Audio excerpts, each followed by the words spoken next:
सुखिया और दुखिया के जीवतिया के कहानी कहतनी। आप सभे सुने लोगिन, सुन के लाइक कमेंट सब्सक्राइब भी करे लोगिन, साथ में शेयर भी करे लोगिन। कथा के शुरू से लेके लास्ट ले सुने लोगिन, तबे समझ में भी आई या सुनला के फल भी मिली। तो सुखिया या दुखिया दोनों जानी बहिन रहे लो, आ दोनों जानी के एके गांव में शादी भई रहे। तो सुखिया तो हर तरीका से सुखी रहली, आ दुखिया भाई दुखी रहली। आ सुखियों के दूगो पुत्र रहे, आ दुखियों के दूगो पुत्र रहे। तो सुखिया के घरे दुखिया आके झाड़ू बर्तन पोछा खाना पीना कपड़ा लाता आके इनका घरे काम करस। जौन सुखिया के बाँचे तौन बचल खोचल दे देस तो दुखिया के बेटा आ दुखिया खाओ लो। ऐसा ही करत करत कुछ दिन बीत गए। तो जीवतिया व्रत आई, तो नहा खाए के दिन चाउर फटके के सुखिया देले रहली। तो सालगा चाउर के निकाल देली सुखिया खातिर, जौन आगे के खुदी बाँचो रहे तमना के गेठरी बांध लेली। साग कीन के सुखिया के घरे आई रहे, तो साग के पत्ती बढ़िया बढ़िया तूर के काट के आ सुखिया के घरे बना देली। जौन डंठल फेंका जाला ओकरा के भी गेठरी बांध लेली। जब सब काम धंधा क के अइली अपना घरे, तो उहे खुदी चाउर के भात आ डंठल के साग बनौली, आ कि उनकर दोनों पुत्र के भी खियौली, अपनहू खैली। रात में सूत गईली। तो जीवतवाहन एगो बुढ़िया के रूप धारण क के अइले। आ बड़ा वो दिन दुखी रहे।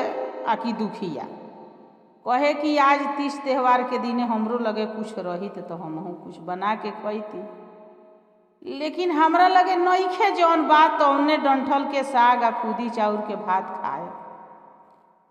तो भगवान ओकर सुन लेहले विचार। तो जीवतवाहन एगो बुढ़िया के भेष ध के अइले। दरवाजा ठकठकावे लगले। पूछलस कि के हटे? आ तो हम हई, तनी दरवाजा खोल। तो खोललस तो देखलस कि एगो बूढ़ी माई लाठी ठेंगो तारी। आ तो माई का हो कि हे आ कि आधा राती खानी आ गइलू। आ तो हमरा बड़ा तेज भूख लागल रहल, यही से दरवाजा ठकठकौनी है। अब तो सोच विचार करे लगली कि हम तो बहुत गरीब आदमी, खुदी चाउर के भात आ डंठल के साग बनैली, कि साग आ भात तो बाटे, लेकिन हम दी कैसे? फिर अपना मन में सोच विचार क के बूढ़ी माई के अपना घरे ले गईली। कहली कि ये बूढ़ी माई, हम बहुत गरीब आदमी बानी, हमरा लगे कुछ नइखे। हम खुदी चाउर के भात बनैले बानी आ साग के डंठल बनैले बानी, उहे खैले बानी आ उहे अपना दूगो पुत्र के खियौले बानी। जौन बाँचल बा तौन धो देले बानी कि सवेरे हमार दूगो पुत्र आ कि खाई। तो जीवतिया व्रत रहे। तो कहली कि हाँ हम खाए, हमरा के वही में से चाही। तो गईली रसोई घर में से उहे डंठल के साग आ खुदी चाउर के भात लिया के देहली। बुढ़िया माई खा लेली। खैला के बाद से कहली कि हम ए बेरा तहरा घर से ना जाए, हमरा कम लौकता। कहली हाँ हाँ हाँ ठीक बाटे, जहाँ हम सुते तहाँ आपहू सुत जाई। अपने लगे सुता लेली। कुछ देर के बाद उठली तो कहली कि हम आकि हमरा आकि लैट्रिन लागल बा चाहे बाथरूम लागल बा। तो कहली कि ए माई, हम कहनी हनु रौरा से कि हम बहुत गरीब आदमी बानी, ना हमरा घरे लैट्रिन बा ना हमरा घरे बाथरूम बा, कुछ नहीं। आ तो कहाँ करी? आ तो जाई कौनो घर के कोना में कली, हम सवेरे उठ के साफ कर दे। तब बूढ़ी माई कहली कि आकि ई बताव कि भर भर करी कि छर छर करी? तो कहली कि जाके भड़ भड़ कर लो। गईली सब कोना में जाके उनका घरे लैट्रिन कर लहली। फिर अली तो कहली कि आकि ये दुखिया हम कहाँ हाथ साफ करिए, तो हमारा मंगिया में पूछ लो। आके मंगिया में पोछ लेली। सवेरे उठली तो उनकरा ऐसा लागल कि उ सपना देख ली है। ऐसे कि जीवतवाहन के जौन करे के रहे लैट्रिन बाथरूम तौन करके तो चल गईले, कुछ जान ना पैली। इनकरा सवेरे उठली तो लागल कि रात के सपना देख ले बानी। सवेरे उठली आ बनावे उनावे के तो घर में कुछ रहे ना कि बनावस खियावस। जौन साग के डंठ होला खुदी चाउर के भात रहबे कर, अपना लइका सन के खाए पिए के दे देली आ नदी नहाए चल गई।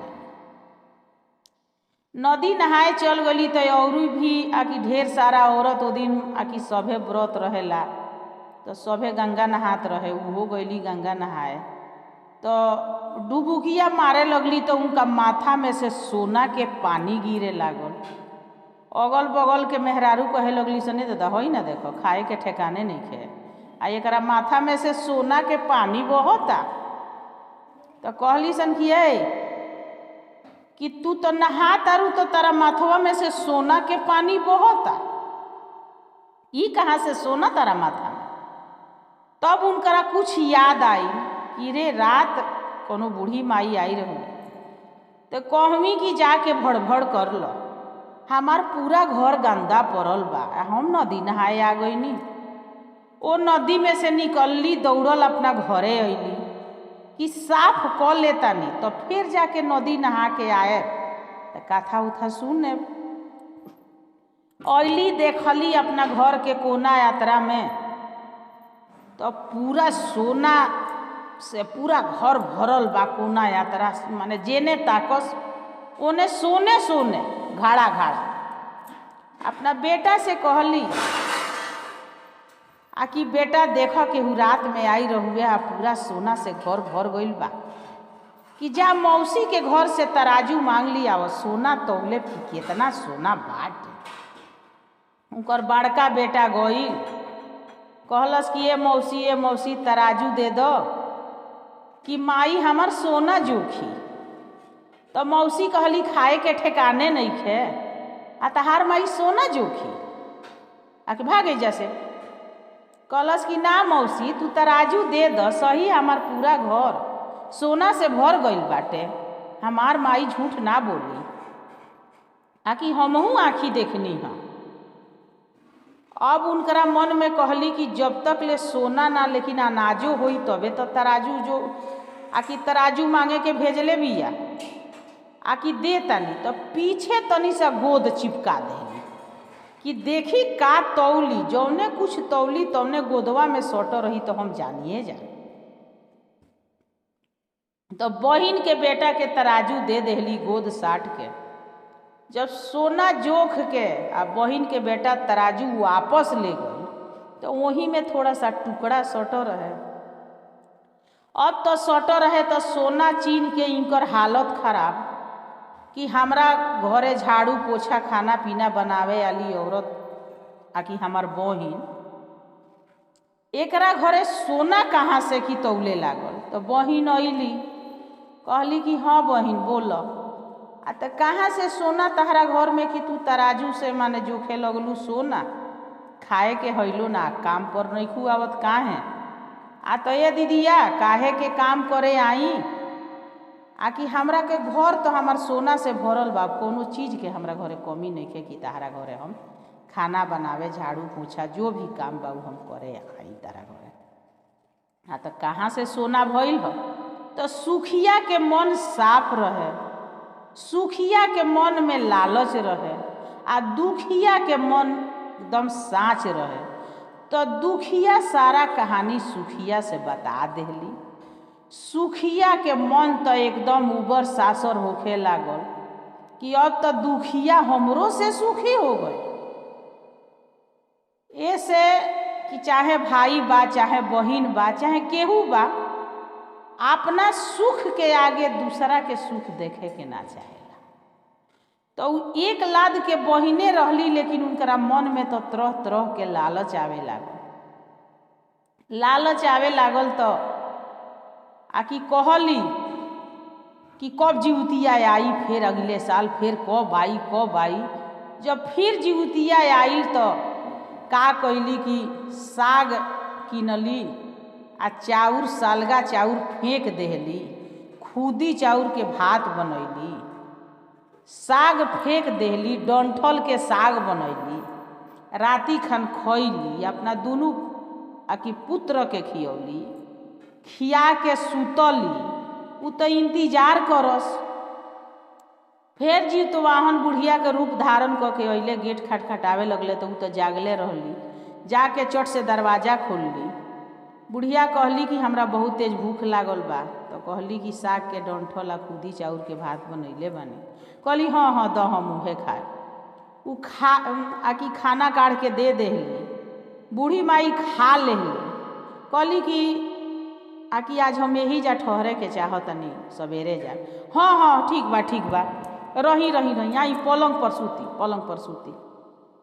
पर सुतौली। कुछ घड़ी रात बीतल तो कह तारी कि ये हमरा लैट्रिन बाथरूम लागल बा, कहाँ करी। आ तो एगो काम करी, रोरा जहाँ जहाँ मन करे तहाँ तहाँ कली। आ तो तहरा घर में भड़ कर दी कि छर कर दी।